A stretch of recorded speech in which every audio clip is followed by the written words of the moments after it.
The MCU has been the butt of a lot of jokes for the past 6 years. In my opinion, phase 4 and 5 has been hit or miss, with more hits than misses. Then there's the fact that it kinda lacks some synergy and a binding force behind it. Before, we saw the likes of Iron Man and Captain America in what felt like every other year. But now we haven't seen Captain Marvel in 2 years, we haven't seen Doctor Strange in 3.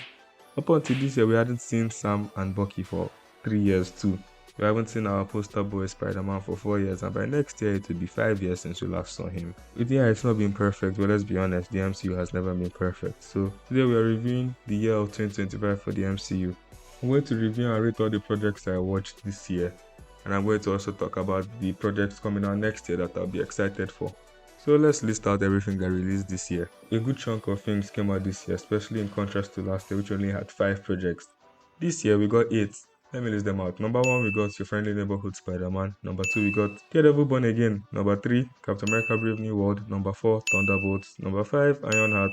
Number 6, Fantastic Four First Steps. Number 7, Eyes of Wakanda. And lastly, number 8, Marvel Zombies. Now before going forward, let me talk about stuff I didn't watch. Eyes of Wakanda. The marketing was bad and I just forgot it was going to release. And I forgot about it entirely. Same thing with Marvel Zombies. It's like Marvel just decided not to market it. But then when it comes to Marvel Zombies, at least I see people on YouTube that watched it and gave their reviews on it, but like no one really paid too much mind to it. And lastly, Ironheart. This one, I watched the first 4 episodes, but I'll be honest, I wasn't able to finish it. Riri Williams wasn't just compelling to me, and I thought she was going to be a hero. Her character just getting more and more corrupt really wasn't just my cup of tea. Yeah, I'm not watching this. So let's get into the first project. Thank you for finding the time. Daredevil Born Again. This was the one I was most excited for going into the new year. Last year I watched season 1 and season 2 of the original Netflix show. Yeah, I never watched season 3 for some reason. I wonder what the reasons could be. Hey, why is Defender season 1 on my screen? No. That's totally not the reason why I didn't watch Daredevil season 3. But yeah, I was excited for Daredevil Born Again nonetheless. Also, before moving on, I insisted that there will be selective spoilers for this whole video. Upon my first watch, I was giving Daredevil Born Again a 9 out of 10. Watching it week to week just raised the excitement and made me watch it through what I want to call a rose-tinted lens. Sometimes the pacing sucked. The original characters disappear and are replaced with characters that are just kinda underdeveloped. And Matt doesn't become Daredevil for 6 episodes straight. For context, this show has only 9 episodes. So for a good chunk of it, this guy wasn't actually Daredevil. It wasn't all bad though. In my opinion, it had more good than bad. I loved Fisk and Vanessa this season. I loved Punisher. And I actually loved Hector Ayala arc in this season. I also like the build up to Muse too. But the ending of Muse, or the payoff to the setup for Muse, was a bit underwhelming. The fight scene didn't last long enough. I haven't read any comics with Muse, I'll be honest about that. So I don't know much about him as a character. I don't know what the people on the internet were expecting. But even I was underwhelmed because the fight scene was just quite abrupt. I wish we got to see more of Muse. Overall, this season did a good job at making me excited for the second season, which is coming out next year. Originally, it was supposed to be an 18 episode season, but lots of changes were made behind the scene. But still, I love this show. It's not a 9 like I thought it was, but right now I see it more like a 7.5 out of 10. I want to its popularity and viewership. I have to use viewership and popularity and all that since it's a show and it's not a movie.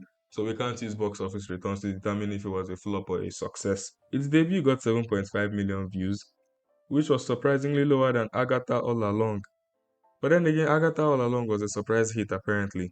And it didn't even break the Nielsen's top 10. But then again, what breaks the Nielsen's top 10? I don't really rate that publication or whatever it is. So yeah, take that with a grain of salt too. Whether I like it or not, Daredevil is actually kinda a niche character. Sure, he's popular enough in comics to always get consistent comic runs. But then, the general public doesn't know Daredevil the way they know a character like Wanda or Doctor Strange. He's not just on that level, sadly. With all those terms being considered, adding quality and popularity, I'll be giving Daredevil overall a 7 out of 10. Now to Your Friendly Neighborhood Spider-Man. Yeah, that is a very long title. Has anyone else noticed that? When it comes to this show, I actually liked it. It wasn't a controversial Spider-Man show. It's adjacent to the MCU, but yes, it does take a lot of creative liberties. Also, Daredevil makes a cameo in this show too, in all honesty. The show went from something I struggled to watch week after week, especially since I was releasing with Daredevil and Invincible Season 3. But it actually grew on me. I don't think it's better than Daredevil, not in the slightest, but it's still good and it has heart. I like the side characters in the show. I like Norman Osborn. Osborn actually shines the most in my opinion. The animation is a bit slow at times, but I like what it's going for. It's going for like a 60s comic book style. You can clearly see its inspiration from the Spider-Verse movies, but I think sometimes it lacks a bit, but I think towards the end it comes into its own animation wise. But like I said, overall, it's a good show. I'll be giving it a 7 out of 10 when it comes to quality. And when it comes to viewership and popularity, it didn't make the Nielsen's top 10. But like I said before, I don't give a when it comes to online discourse. This show had a lot of it. Granted, it did release first, and Invincible Season 3 was also releasing, and so was Daredevil Born Again. Spider-Man actually held its own and stood at a comfortable second place behind Invincible Season 2. And I loved how I could get to see people's opinions change on it week to week, and so did mine. Because like I said, this started off very, very slow, and I didn't really like it that much, but then it really improved towards the end. And now I'm actually excited for the next season. Like, who knew? So with quality and popularity considered, I'm giving your friendly neighborhood Spider-Man a 7 out of 10. Now, on to Captain America Brave New World. Wait for it. And damn, people didn't like this movie. And I totally get why, honestly. I can really see how the reshoots affected the script and the pacing of the story. But do I hate this movie? No, this was a movie that made me feel like the original script and scene somewhere was very good. Like the original drafts of the script and the original shots of this movie were done good. But then we cannot see it because it looks like a Frankenstein of a movie, like so many creative ideas just mixed into. It's like you're trying to bake something and then there are multiple chefs adding 2 cubes of sugar. And this one says, no, we have to add 10 cups of flour. But no, we have to add strawberry flavor into. But it's a chocolate cake we're trying to make. It's like they had so many ideas, but they couldn't even execute it well. Like this movie was so overstuffed. Serpent Society, trying to form the new Avengers, the subplot with that other dude, the other super soldier dude, Samuel Stearns, the thinker, Red Hulk. These are 5 different things I just mentioned. And this is a movie that's sub 2 hours, less than 2 hours. It really shot itself in the foot, man. And it's like they had different creative teams coming to bring up new ideas. But go with what it really wanted originally, which was the thinker trying to sabotage Red Hawk or President Ross. If you stuck with that, I believe we would have gotten a more clean story, in my opinion. But that's just me. I feel we could have done without the Serpent Society entirely because what we got wasn't it. Like these guys cast Giancarlo Esposito, one of my favorite black actors. Scratch that, one of my favorite actors, period. This guy had less than 30 minutes of screen time. Lol, that's even me being generous. This guy had less than 15 minutes of screen time. It's like he was there to show that, oh, he's a villain of the week. But first of all, he's a Serpent Society, which I've seen in Avengers Earth's Mightiest Heroes. I won't act like I've read Serpent Society comics so I know all about them. But in Avengers Earth's Mightiest Heroes, they seem cool and compelling. But here, they seem like they were treated as an afterthought, and I'll be honest about that.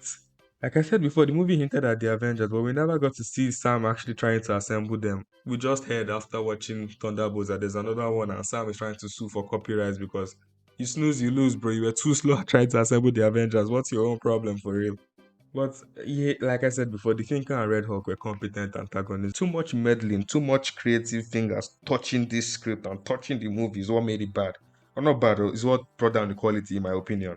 I liked Bucky's cameo, and I really hate the post-credit scene. Like I really do. So the Thinker just pulls up and says, "They're coming. What are you going to do when they come?" Use the post-credit scene to show this guy trying to assemble the Avengers. So I did love the final battle with Red Hawk, and I also love Sam Wilson as Captain America as a whole. But sadly, the problems of this movie outweigh the good things. I'm giving this movie a 5.5 out of 10. Okay, now let's get into the financial stuff. When it comes to box office returns, people say it flopped. And to the people who said that, those guys are dumb. It had a budget of 180 million and made 450 million. That's over twice its budget. And this is also the start of a new Captain America franchise, so they'll have to start building it up in popularity again. The first Captain America movie, Captain America the First Avenger, made less than 400 million. Sure, the budget was lower, but like I said, you can't really call it a flop because it's the building blocks for more to come. So you start with that one, then the next one, like which was Captain America and the Winter Soldier, made 700 million plus. It's a success. Captain America is a household name now. You give us another one, and then it makes over $1 billion, which was Civil War. So I'm saying if these guys build up Sam Wilson's Captain America well and give us at least a good movie in the second one and market it well, and we see Captain America Sam Wilson more around the MCU, this guy will become a household name the same way Chris Evans was a household name. I'm just saying that, but you guys know that's true. So yeah, with everything being considered, I'll give Captain America Brave New World a very, very generous 6 out of 10. That's very generous, and it's just the box office that saved this movie, in my opinion. Now, to Thunderbolts. Okay, this is a good movie. And what really helps it is the fact that I had zero expectations for this movie. And boy, was I blown away. The pacing is good. The characters like Sentry, Ghost, Elena, and Red Guardian are great. Done so well. Elements of accepting yourself, moving on, and being better. And the fact that you are not alone was immaculate. The visuals are amazing, and it's nice seeing Bucky again. We've not seen him since Falcon and the Winter Soldier. That nobody watched. I need to emphasize on that starting now. Nobody watched Falcon and the Winter Soldier, so it's nice seeing Bucky again. So with everything being said, I'm giving Thunderbolts an 8 out of 10. And when it comes to the box office, I gotta say, we have only Marvel Studios to blame for this, man. Marvel Studios and Disney and the way they run this stuff sometimes. Firstly, the budget was too high. Was the movie beautiful? Hell yeah. But this is a movie with low stakes and it's set mainly in New York with more practical effects than CGI. It could have done with a budget of around 100 million or less, in my opinion. That way, with what it made in the box office, which was about 382 million, it would have been a short guaranteed success. But now, it was a flop, and I'm really not sure Marvel really wants to invest in these guys again after this movie flopping, which is a sad thing to see because this movie was done well. Secondly, these characters had no build up except for Bucky and Ghost. Ghost barely even counts, honestly. Yelena was introduced in Black Widow and Hawkeye. Those projects weren't really all that popular. Black Widow, pandemic sadly held it back. Hawkeye, I didn't even hear of it up until this year, honestly. Red Guardian only appeared in Black Widow, like I said before. Same thing applies to him too. John Walker only appeared in Falcon and the Winter Soldier, like I said before. Nobody watched this. And Bob was introduced here. I mean, Bob is cool. I can't hate on Bob.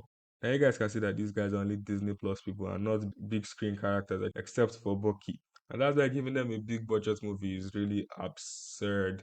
You guys haven't pushed these characters before. You guys haven't made us interested in these characters. I mean, now you've done a good job at this, but then you made the budget too high. Like I said, you could have done with a lower budget and it would have been a good success. The Thunderbolts had a 180 million budget and a box office of 382 million, which sadly makes it a flop. It couldn't break even. With that being said, overall, I sadly have to reduce the overall rating of Thunderbolts and give it a 7 out of 10. And I promise you, it hurts me more than it hurts you watching the video. Fantastic Four First Steps now. This is the Marvel movie of the year. People say the MCU has fallen off since Endgame. Honestly, there's some merit to that sentiment. But for each year, there's always been that it movie for every year since 2019, except maybe 2022. 2021 had Spider-Man No Way Home. 2022 is a hard one because lots of people don't like this one, but I'm a fan of this one, so I'll say Doctor Strange in the Multiverse of Madness. 2023 had Guardians 3, and 2024 had Deadpool and Wolverine, which, funny enough, was the only movie that came out last year. And this year had the Fantastic Four First Steps. You guys don't understand how proud I am of this movie. With 3 theatrical movies before it, this movie only needed to be good, and it knocked that expectation out of the park. This is the definitive Fantastic Four movie. The bar wasn't that high, but it threw out the old bar and set the one of the highest standards, in my opinion. The main problem of this movie is a lot of the runtime was cut and it bleeds into the final product. You could tell that a lot was cut for the sake of cinema and box office returns, which that actually sucks in my opinion, man. Pedro Pascal was a good Mr. Fantastic. Sue Storm was my favorite character in the movie. In the other movie, she's always like, I don't want to be with all these powers. I want to run away with Reed. Or she just gets bloody naked. But here, she's actually a character beyond those early 2000s misogynistic tropes. She's a good mother, and you get to see her motherly wrath when you try to hurt her child. Johnny Storm is cool, and Ben, he did kind of get the short end of the stick in my opinion. He was developed the least out of the four of them. But like I said, it really seems like a lot was cut, and for the most part, his personal stuff didn't really add to the main plot. So I guess they could have done with cutting it. But then those character moments were sacrificed. In this movie, lots of stuff were cut from the trailer, and it's so apparent. For this one, I also need to make a disclaimer. I don't read Fantastic Four comics that much. I've read one. That's Fantastic Four Full Circle by Alex Ross. So I won't act like I know lots of Fantastic Four characters, but there was this wizard dude that was shown in the trailers that didn't even make an appearance in the movie at all, which is sad because like the actor got paid. I guess the actor got paid, and I'm sure the actor was expecting to be seen in this role that he was cast for, and then he didn't just appear. Okay, sure, it was a small role, but still, Ben did get the short end of the stick. But Ben was actually a refreshing character to see. Sure, some of his character moments were sacrificed, but then we got to see a different type of Ben Grimm. Every other Ben Grimm we've seen in live action is always on some I'm ugly, nobody loves me. We don't get to see him in that wallowing shell of his self form. Now we see a Ben Grimm that has passed that and is more or less accepted in this world. He's their hero. Everyone loves him. We don't need to see that rendition again. We've seen him like what 3 times already. We get to see a new and improved Ben Grimm with different character traits, and you know what? I love that. Sure, some of his character moments for him were cut out, but what stayed was good and was serviceable for the plot. That is what I appreciate. Galactus was good at menacing. I love the fact that he was actually well done in live action and it wasn't just a cloud. I'm looking at you 2007 Rise of the Silver Surfer. But when it comes to antagonists, I do prefer Silver Surfer in this movie. Julia Garner is hot. Wait, shit, how did I get into this screen? But most of all, her performance was good and her character development was well earned in this movie. Thank you, Johnny Storm. I'm done glazing this movie. 8.5 out of 10. When it comes to the box office, I think it was a success. With a $200 million budget, it returned 522 million in the box office, which is above 2.6 times its budget. So that counts as a moderate success. So my overall rating for this movie remains an 8.5 out of 10. Now on to the conclusion. The MCU was solid this year. I calculated the average. The overall aspects considered, I got a 7.1 out of 10. Now in terms of only quality and not popularity and box office returns, I got a 7.3. So that's still good. Now when it comes to next year, I'm sure it's going to be way better. Like this year was the calm before the main storm. Oh my god. But then again, I'm not excited for Wonder Man. We are getting Spider-Man Brand New Day, X-Men 97 Season 2, Vision Quest, and the Juggernaut itself, Avengers Doomsday. I mean, what is there not to be excited for? And then I also forgot to write Daredevil Born Again Season 2. Oh my god, Daredevil Born Again Season 2 is going to shake this planet. Well, at least I hope it does. Yeah, so Marvel is cooking something for next year, and let's just hope they don't burn down the kitchen.